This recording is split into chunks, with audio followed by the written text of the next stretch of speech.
जी अस्सलाम वालेकुम। क्या हाल है आप लोगों का? उम्मीद है आप लोग खैरियत से होंगे। मुझे रेगुलरली वॉच कर रहे होंगे। आज का व्लॉग जर्नल सा है, लेकिन है बहुत काम का। सोशल मीडिया पे अक्सर पढ़ता रहता हूँ, सुनता रहता हूँ लोगों से, लेकिन जो मैंने बुज़ुर्गों से सुना है, आपको पता है कि बुज़ुर्गों की बातें ऐसे ही था जैसे देसी घी होता है। वो कहा करते थे कि 100 चाचा ते एक प्यो, 100 बीमारियां ते एक देसी घ्यो, ते माँ नाल मामे ते प्यो नाल चाचे। यानी जब तक वालदा हयात है तो जो मामू के साथ रिश्ता है वो कायम रहता है।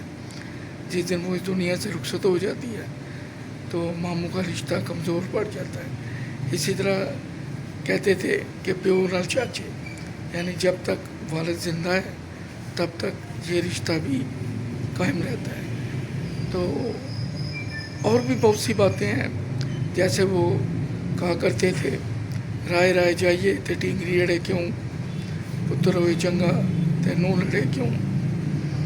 तो और भी बहुत सी बातें आगे चल के आपको बताऊंगा, लेकिन गुजारिश है कि अगर आपने मुझे अभी तक सब्सक्राइब नहीं किया तो सब्सक्राइब करें, लाइक किया करें, शेयर किया करें, कमेंट्स लिखा करें और कोशिश किया करें कि अगर आपको ये बातें अच्छी लगें तो दोस्त अहबाब को ज़रूर और कमेंट्स और पेज सब्सक्राइब किया करें।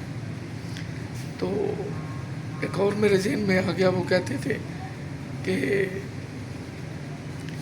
सांडू सांडू आखिए थे कि सांडू दा साग, कुत्ता नदी नूं आइए ते कदी नहीं होता पाक। और वो ये भी कहते थे कि काले मूल नहीं होन बग्गे भावें लखा साबन लाइए, कि जिनके रंग गोरे हैं वो साबन से कभी सफ़ेद नहीं होते।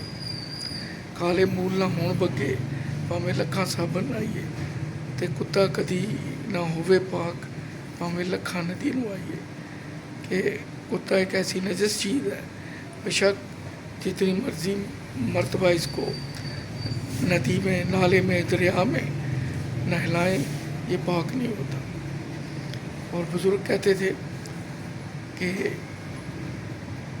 बुढ़ी ते दुआना घर लिया तो पता लगता है। यानी आप कहीं रिश्ता करते हैं, बहू लेके आते हैं, ऐसी है जैसे बाज़ार से अगर आप तरबूज लेके आए तो जब घर आके काटते हैं ना, पूरा टक्की भी शक्ल उगवा भी ले, लेकिन जब आप घर आके काटते हैं तो तब पता चलता है कि ये मीठा है या फीका है।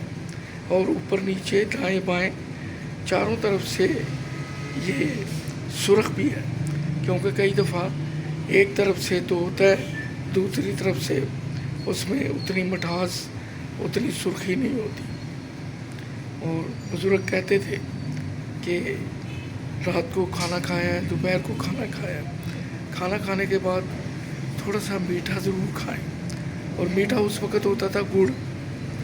आजकल तो कहते हैं जी शुगर हो गई, ये हो गया, वो हो गया, लेकिन बुज़ुर्ग कहा करते थे कि खाने की बाद थोड़ा सा गुड़ ज़रूर खाएं, खाना हज़म हो जाएगा। अगर आपने खरबूजा खाया तो उसके बाद आप शक्कर का शरबत पिए, और अगर आपने आम खाए हैं तो फिर कच्ची लस्सी पिए।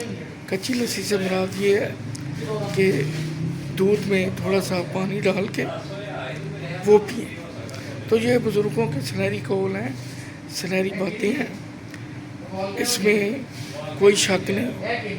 लेकिन मसला ये है कि आजकल ना कोई बताने वाला है और ना ही कोई अमल करने वाला। चलें ठीक है, मुझे अपनी दुआओं में याद रखिए। अगले व्लॉग में फिर मुलाकात होगी। अल्लाह हाफ़िज़।